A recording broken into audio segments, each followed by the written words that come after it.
What's up? Eli here. Got a video for you today. I'm going to be doing something a little different, something I've wanted to do for a long time. I just never made the time to do it. Pretty lazy, but so anyway, what I'm going to be doing, and I'm going to be doing this periodically. I'm going to do like a series of videos where I pick a handful of albums that I did not like when they came out, and years later they grew on me, and now I like them. I think that's an interesting subject. I don't know about you guys. I think it's cool, so I'm gonna give it a shot. Because I got a lot of, I don't know about you guys, I have a ton of albums like that, where they came out, and you know, they're bands usually that I was a massive fan of, and I, even just like on first listen, I just fucking felt disappointed. And even maybe, you know, maybe I listened 5 or 10 times and it never did it for me, and then years later I'll randomly throw it on, and I'm like, it's not so bad, or maybe I like it now. Anyways, something that I think is cool, and I'm going to give it a shot. I got 3 albums to do today. Well, we'll see how long this video takes. I'm planning on doing 3, so anyways, we're going to start off with Morbid Angel with Heretic. I think a lot of you guys probably feel this way. This album came out back in 2003. I remember being super fucking excited for it. Super excited. I was a massive Morbid Angel fan. I still am. I ran to the store to pick this up. I got home, I threw it on the stereo, and instantly I was just like, man, something is missing. The production was very dry. I didn't care for the production. By the way, I'll show it to you here. We got the main disc, and then it came with this thing called bonus levels, which is just, Trey Azagthoth fucking around. Terrible. I don't know. The layout is just so ugly. The cover art's ugly. But that has nothing to do with the music. Anyways, the production threw me off. It was very dry. You throw the album on right away. It sounds like Morbid Angel. This, like the Steve Tucker era Morbid Angel, which I like, by the way. I'm a big fan of a lot of that shit. Sounds like Morbid Angel. The first song is fast. It's got Trey, playing his, super frantic riffs. Pete's just hammering away on, double bass almost all throughout the song. It's a brutal song, very heavy. One of the better songs, probably. The second song comes in. It's pretty similar to the first one, maybe not as fast. It's Trey's playing some more chugging riffs, slower, chugging style riffs, not his, his more frantic style. There are some, and at times they're very well placed, I would say. There's like some instrumental ambient type parts, which really remind me of some of the shit that was on Domination, which I think I've said this before, but if I didn't, here you go. Domination is my favorite Morbid Angel album of all time. I know not many people feel that way, and that's okay. It doesn't fucking matter, but it's just the first one that I ever heard. Latched onto it instantly, and it holds up for me to this day.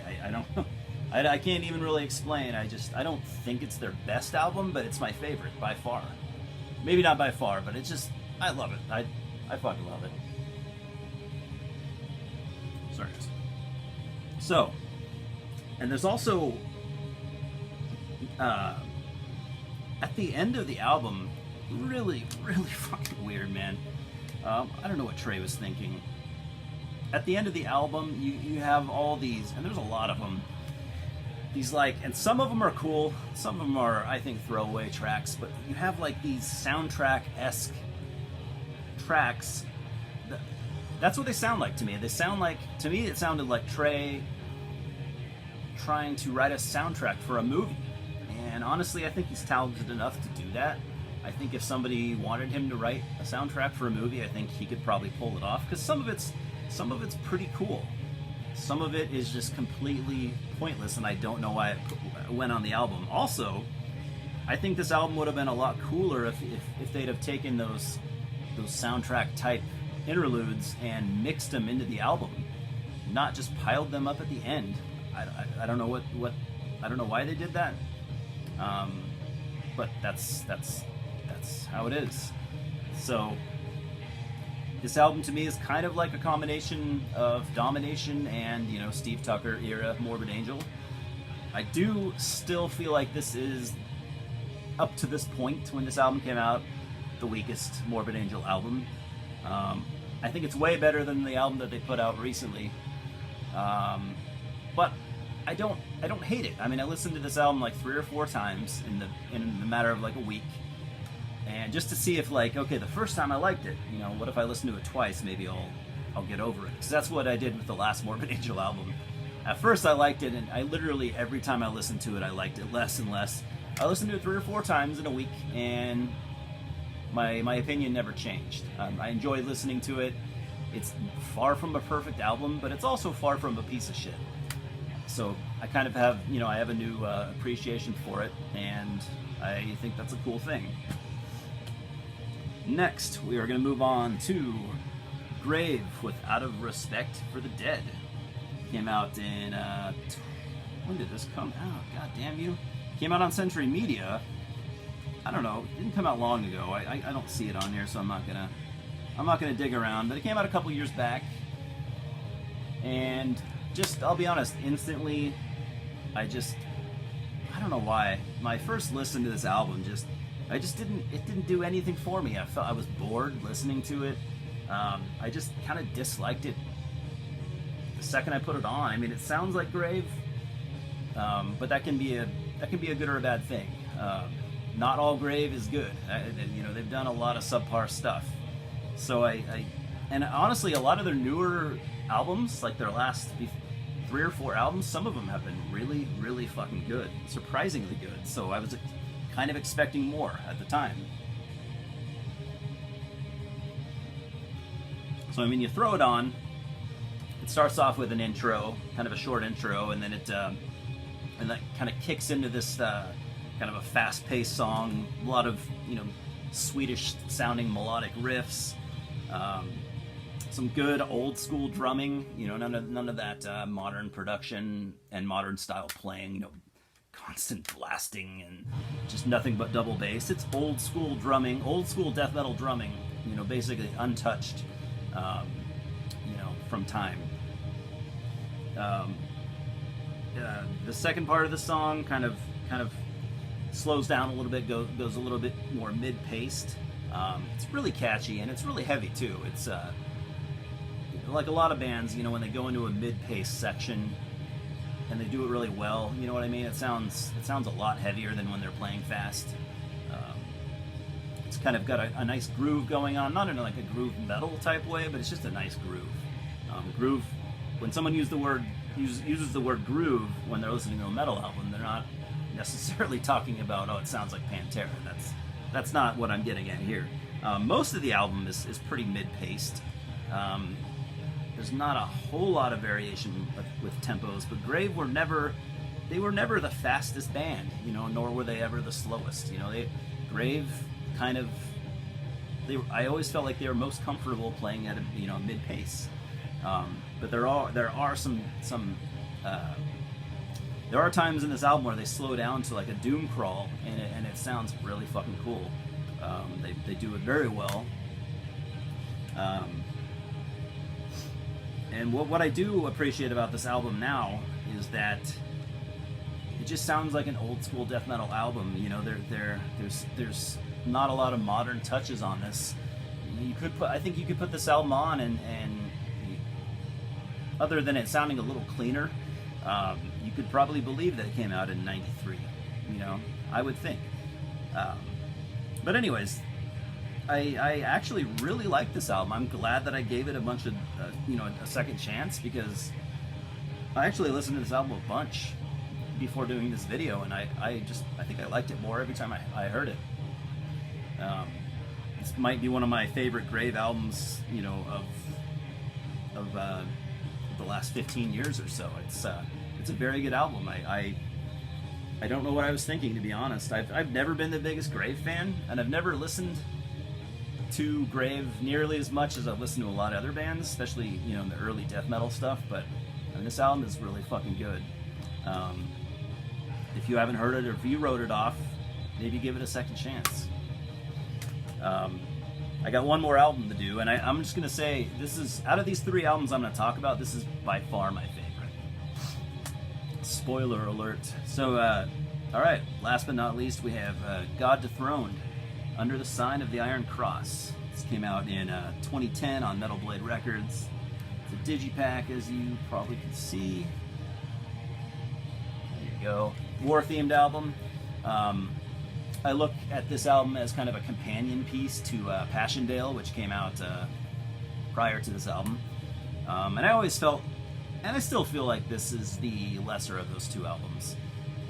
But I kind of liked this album when it came out. I liked it all right. I felt kind of let down because I didn't think it was nearly as good as Passchendaele. And on like my second or third listen, I really just started to get tired of this album, and I just kind of threw it to the side. You know, never really thinking I would probably listen to it again, which would be dumb because I always give albums a second shot, even if it's 10 years down the road. In this case, it was 9 years.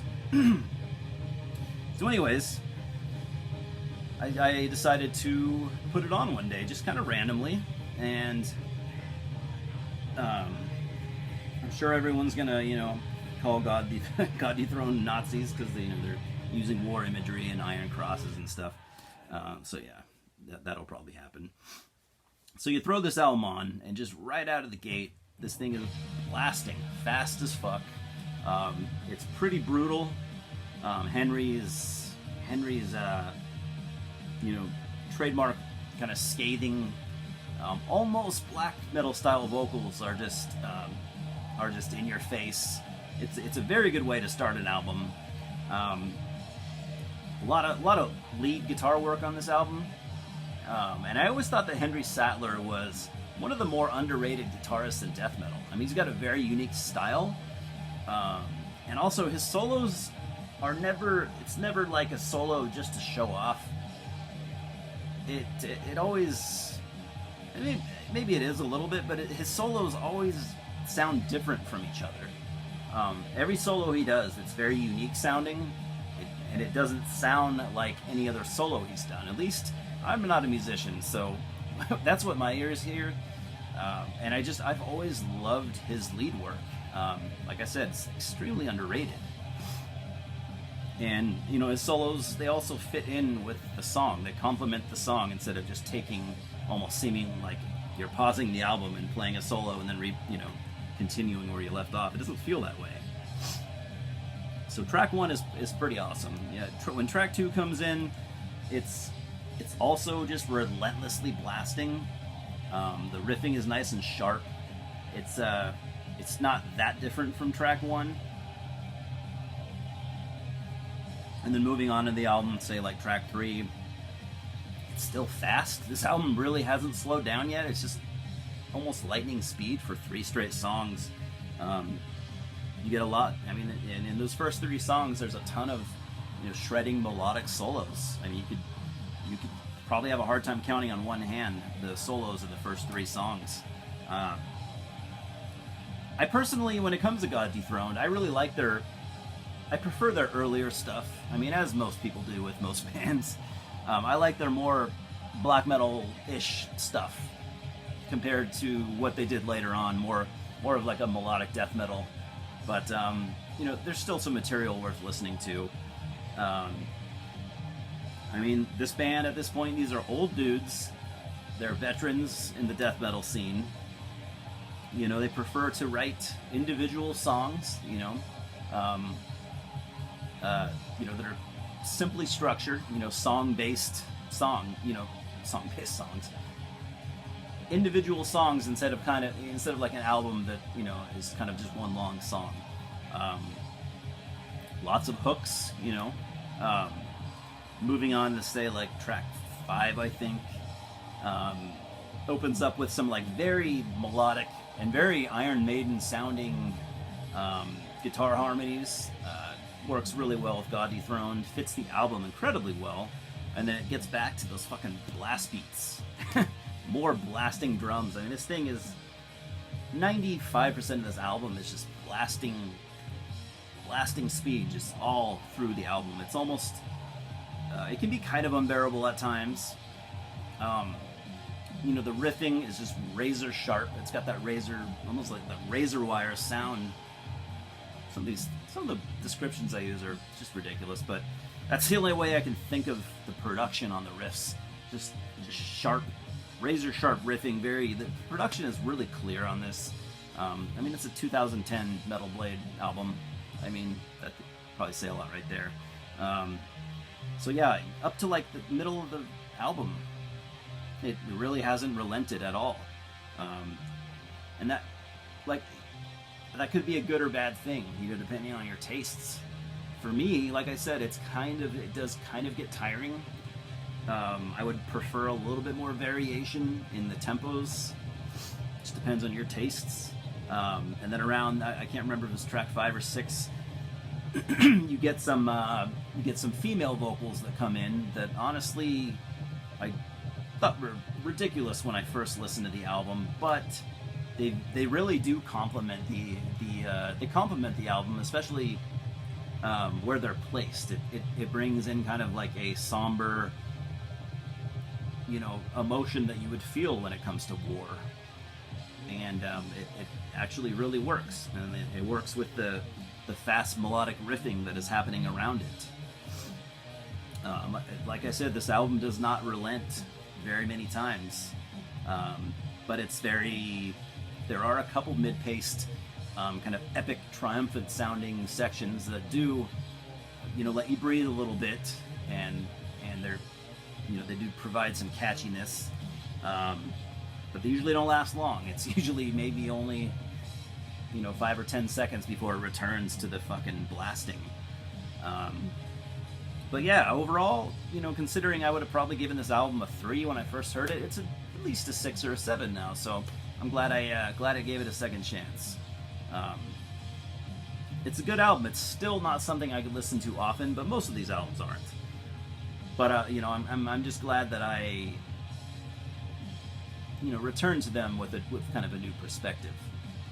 Honestly, I think any album is really, if it's a band that you like, any album that you're disappointed with is worth giving a second chance. Whether it be a week later or a couple years later. Most albums, if not all, all albums are a lot of hard work goes into these, and the artists might put years into writing it and recording it, and for them to put it out and you to only listen one time and then throw aside, that's kind of just not doing it justice. So, but yeah, like I said, out of all these, I definitely prefer The Grave. This is probably the only one that I will return to semi-frequently. These not as much, but I'm not done with them for life, I guess you could say. It might be years before I listen to these two again, but I'm glad I could talk about them, and I'm glad I could kind of shed some light on the way I feel, the way I felt, and the way I feel now about them. So anyways, I'll stop rambling because I'm clearly done with the video. By the way, I forgot to mention this. What we were listening to was Cultus Promo 2007. If you've never heard Cultus, very good Dutch black metal, look into it. Really quality stuff, and I think a very underrated band. So that's it for now. I have a couple more albums to talk about in similar fashion. I may not get to it for at least a couple weeks, but I think it's a cool idea, and I definitely plan on doing more of it. So anyways, thanks for stopping by. Cheers, and we'll talk soon.